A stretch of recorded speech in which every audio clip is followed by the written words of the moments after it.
en el Evangelio de San Marcos que venimos leyendo. Estamos en el comienzo, en el capítulo 3. Es la segunda vez que Jesús aparece en el texto en una sinagoga. Y es muy significativo porque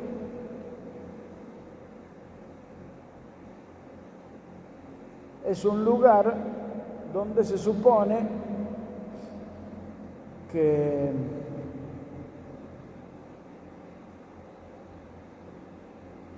allí nos alimentamos de las cosas de Dios.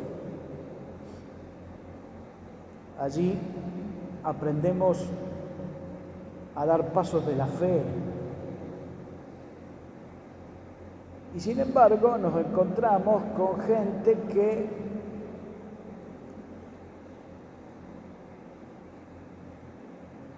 por lo menos como lo presenta Marcos, la primera vez allí en la sinagoga hay una persona con un espíritu impuro, es decir, que la sinagoga no puede contra los espíritus inmundos.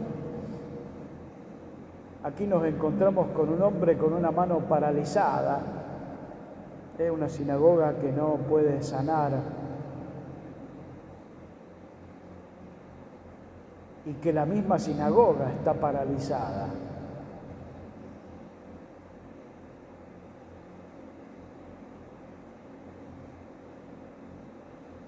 Y luego veremos otro texto más, también en la sinagoga, con otras consecuencias.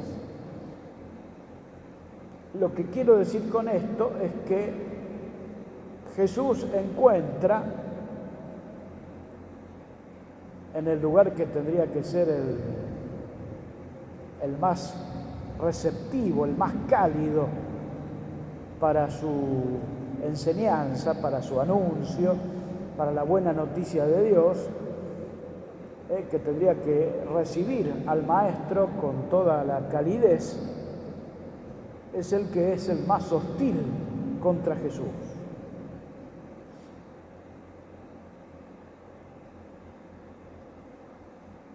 Es como que Jesús se presentaría ante las autoridades religiosas como en una especie de guerra, así como David y Goliat, que leíamos en la primera lectura. Los filisteos contra el pueblo de Israel.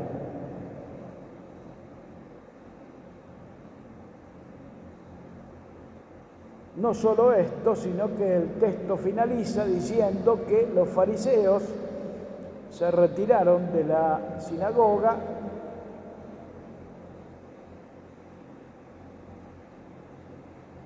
con la idea de hacer desaparecer al Maestro. Lo dice así Marcos. Los fariseos salieron y se confabularon con los herodianos para buscar la forma de acabar con él. Los herodianos eran partidarios de Herodes, que de alguna manera, siendo israelitas, estaban con los romanos, que eran los que tenían esclavizado a Israel, prácticamente enemigos del mismo pueblo de Dios. Y los fariseos, que eran las personas más religiosas de Israel. Es decir, Jesús tiene que presentar batalla frente a aquellos que son sus enemigos. No es que Jesús tenga enemigos, es que ellos se ponen de la vereda de enfrente contra Jesús. Cuando son, como les decía, las personas que tendrían que tener el olfato, tendrían que tener la sensibilidad de descubrir quién es el Maestro y que viene en nombre de Dios y que viene a hacer el anuncio de la buena noticia. Sin embargo, encuentra allí sus enemigos más fuertes.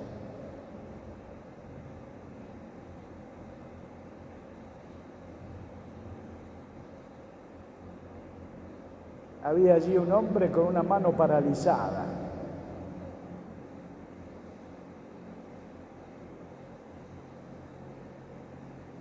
En la sinagoga. Si vamos leyendo con atención estos textos, nos está diciendo que el lugar que tendría que ser el lugar más religioso del pueblo de Israel está paralizado.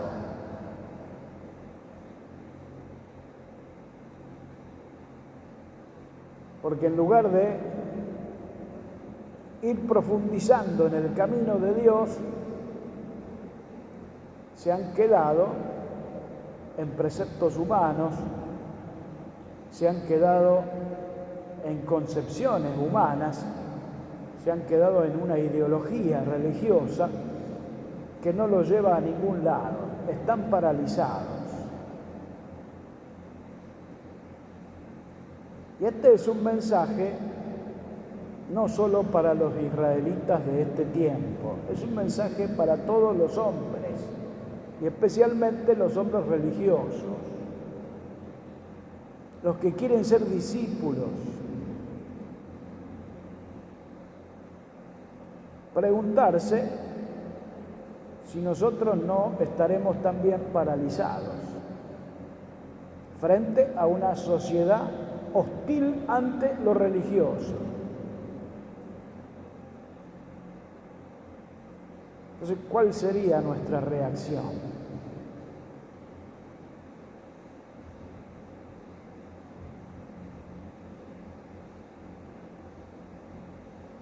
Nos presenta la palabra hoy a un jovencito llamado David que se enfrenta con el gran guerrero de los filisteos llamado Goliat, con muy pequeñas armas en su poder.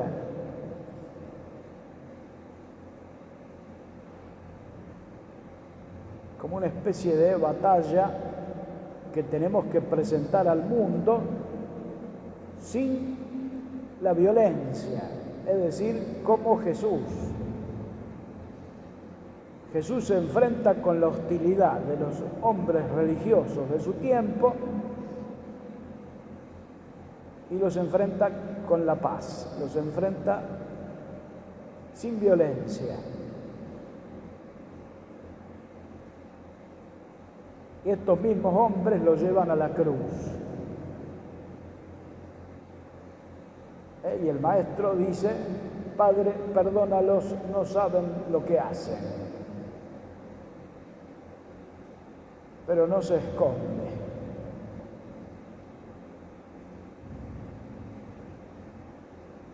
Avanza frente al mundo.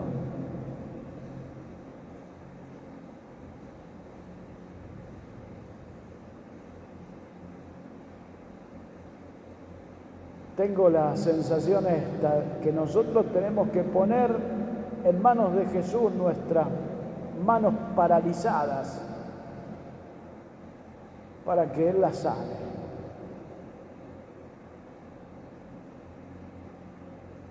Y sin temor ser sus discípulos, cueste lo que cueste, en medio del mundo, con el Espíritu de Jesús.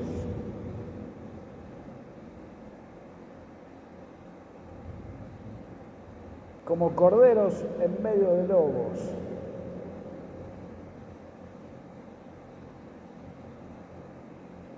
Sin miedos.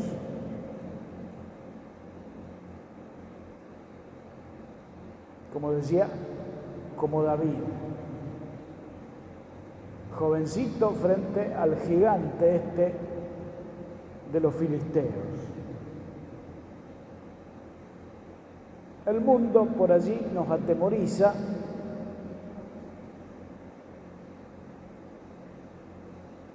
y con una especie de falsa paz nosotros no decimos nada y nos pasan por encima.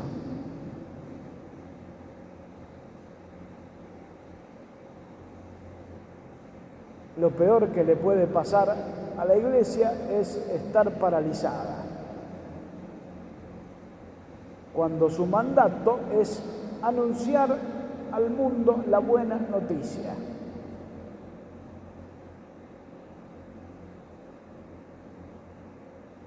Y a sus discípulos, a cada uno de nosotros, a donde nos toque, anunciar la buena noticia. No sabemos cuáles son los resultados que obtendremos. Solo Dios ve esto. Pero la confianza está en el anuncio de lo que Dios nos está dejando.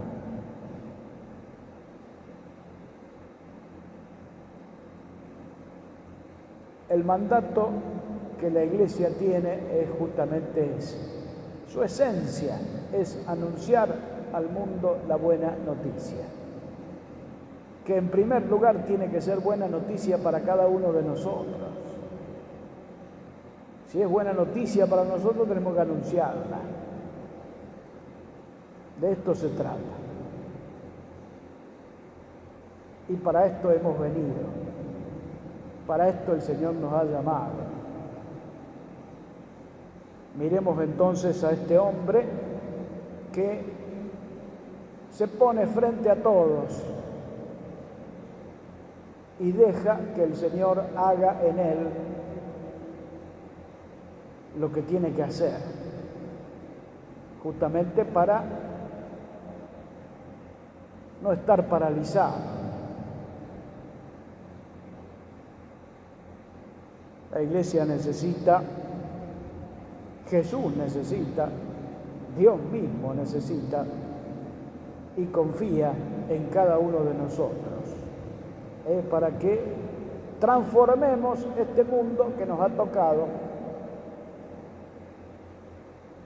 No porque seamos fuertes, no porque seamos grandes guerreros, sino porque la fuerza nuestra es que la palabra vence al mundo. La palabra es eficaz, es la palabra de Dios. Y allí entonces ponemos nuestra confianza.